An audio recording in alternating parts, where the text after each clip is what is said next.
So good that you're back. So this is our 5th lesson about sentences. 5th. What? Let's start this thing from the beginning and dive in. Last time we talked about sentences. We talked about how you can, in lots of languages, you can leave out information from a sentence. You can, in particular, you can leave out arguments, even though the arguments in some cases are still understood by your listener because they're clear from context, or maybe you just wanted to leave them out because you want to be sneaky, right? But we know that we have these different kinds of predicates, and the predicates, it's sort of inherent in their meaning, is how many arguments they need and what those kinds of arguments are. But then you don't necessarily always have to say everything in a sentence.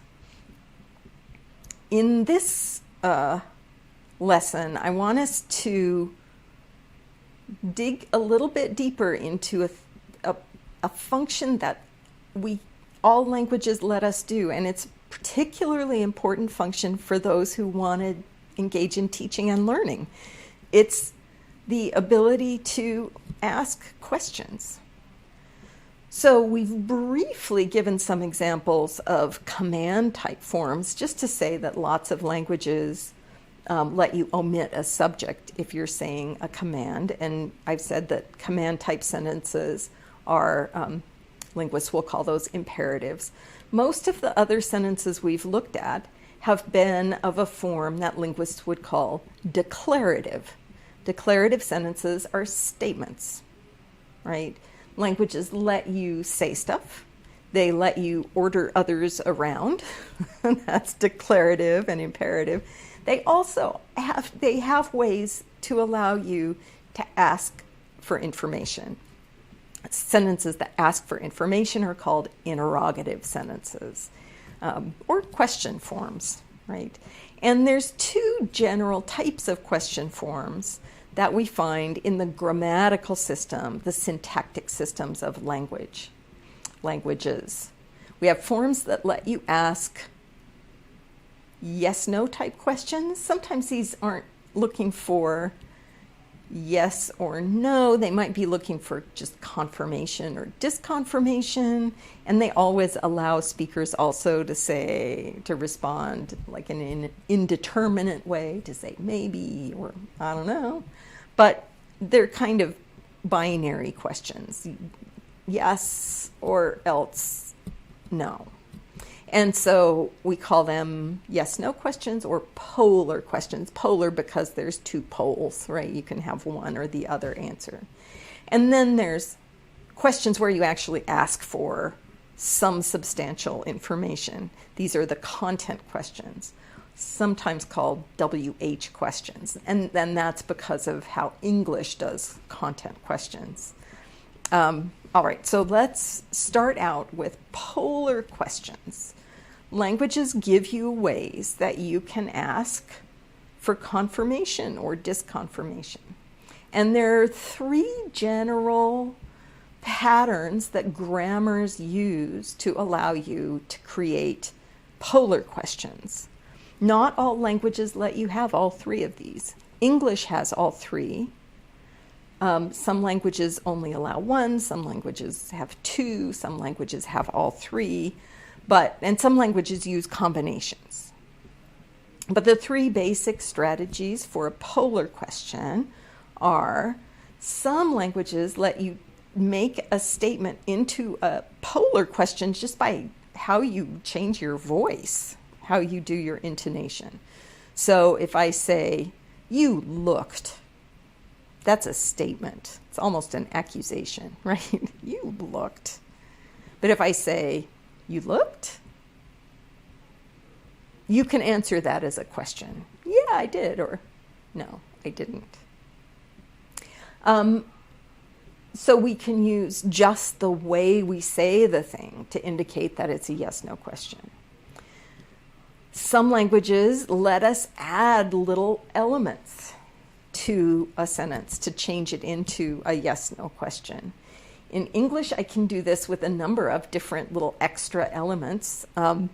If I have a sentence, you looked, I can change that into a yes-no question by saying, you looked, right? Or, you looked, yeah. You looked, A. You looked, no. When a language lets you just add a little element to the sentence to turn it into a polar question, turn the sentence into an interrogative, we call those things question particles, usually, because usually they're little bitty function elements, little particles, right?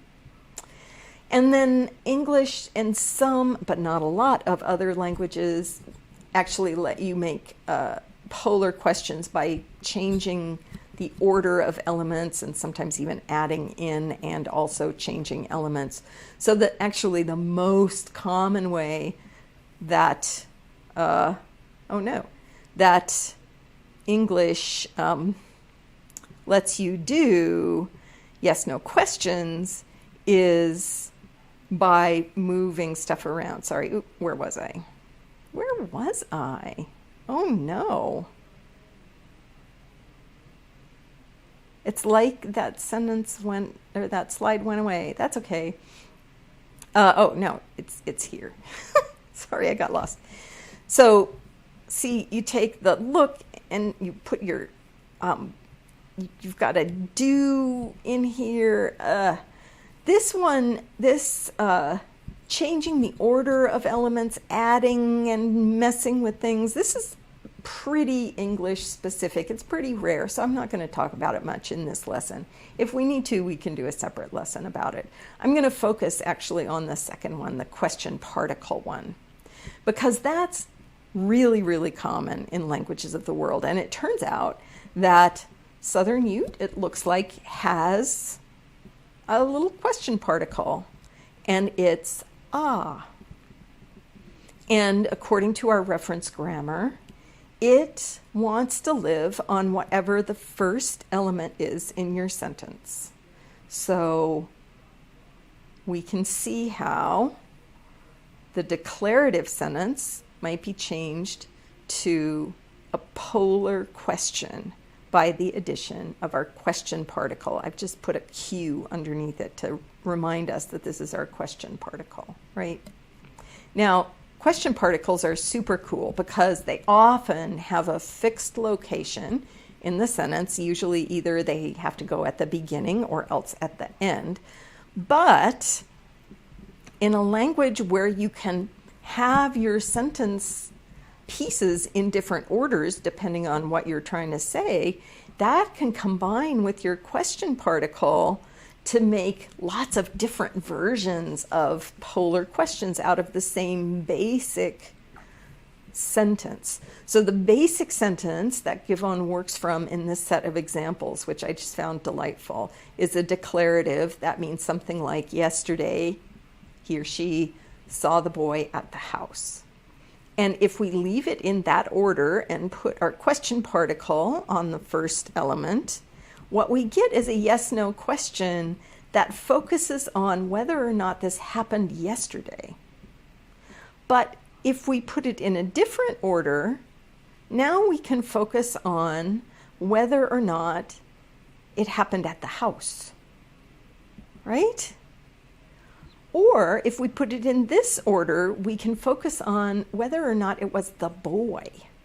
So it's a really powerful way to create polar questions. You can combine your question particle with your sentence order to create lots of different kinds of polar questions.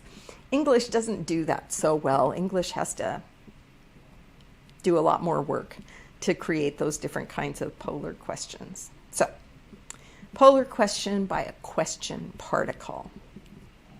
Content questions, questions where we're actually missing some information, those are a little bit more complicated, but they're also super duper interesting across languages.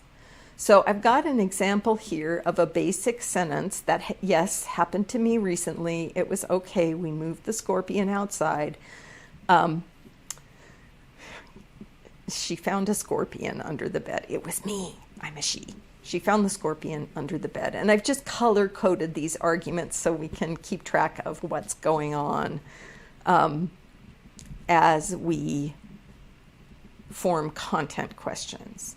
So the first content question, we're asking about the subject of found, right? And we can do that by using the interrogative pronoun who in English. The interrogative pronoun, it's a pronoun, it substitutes for a noun phrase.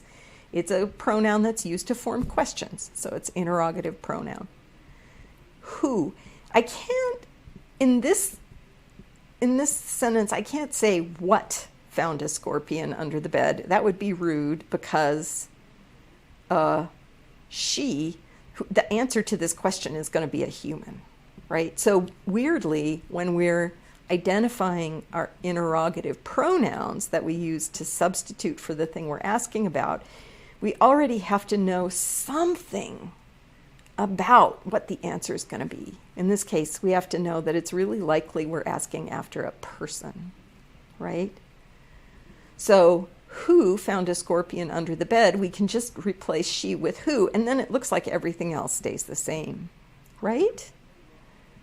But if we know that she found something under the bed, we just don't know what it is, we're going to replace the direct object, a scorpion. Now we have to use what, because it's probably not a human. And you see how the what goes up here at the front of the sentence? It's still asking after the object of found, but it's up front. And we've done something weird to our verb, right? Or if we want to ask after the modifier, this is a location, we can pick the interrogative pronoun where, which has to stand in for a noun phrase location. So English gives us these interrogative pronouns. We have to decide when we're going to ask a content question which interrogative pronoun we're going to need. We have to figure out which thing in the sentence it's asking after. And then we also have to remember to put our interrogative pronoun up front in the content question, right? So another way to think about how content questions are made in English is that we decide on an element that has to be substituted. We do the substitution for it, but these line out ones where I've crossed a line through a thing, that's just to represent that this is the information we didn't know and we're asking about it, right? And if the information we didn't know, we're asking about it, is down here, we still have to put our interrogative pronoun at the beginning, right? Even if the stuff we're asking about is way at the end of the declarative, we still say our interrogative pronoun at the beginning of the sentence in English. Not all languages make you do that. So how we seem to always form content questions cross-linguistically is we start with a structure that looks a lot like a declarative, but we're missing some information. Something in there is unknown, and we have to ask after it. Then we have to figure out what's the right interrogative pronoun to use to ask that question. And to pick the right pronoun, we got to know a little something about the thing we're asking about, right? Or we're going to get it wrong. And then third step, we do the replacement. We use the interrogative pronoun instead of the information that we're missing, right? And we think all languages do these 3 steps to create content questions. But then about half of the languages in the world, including English, have a requirement that once you're done with steps 1 through 3, you have to do a 4th step, and the 4th step is take that interrogative pronoun and put it at the beginning. So we usually say, what did she find under the bed? Not, she found what under the bed? But we can can say it this way, right?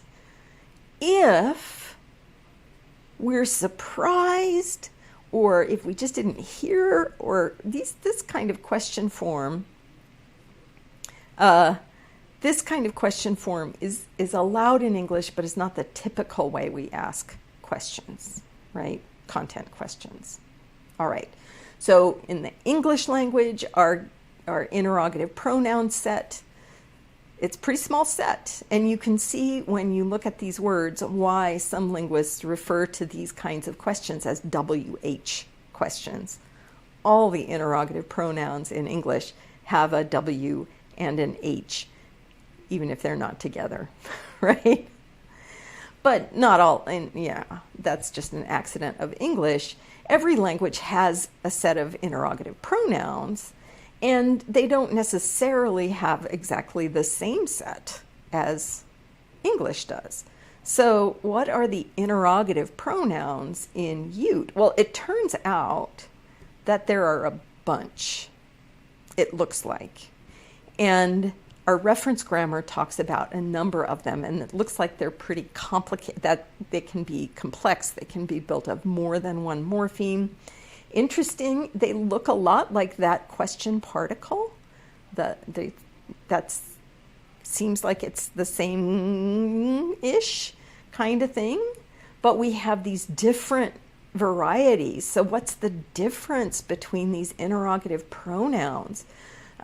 Givon gives this set the label referring, and this set the label non-referring.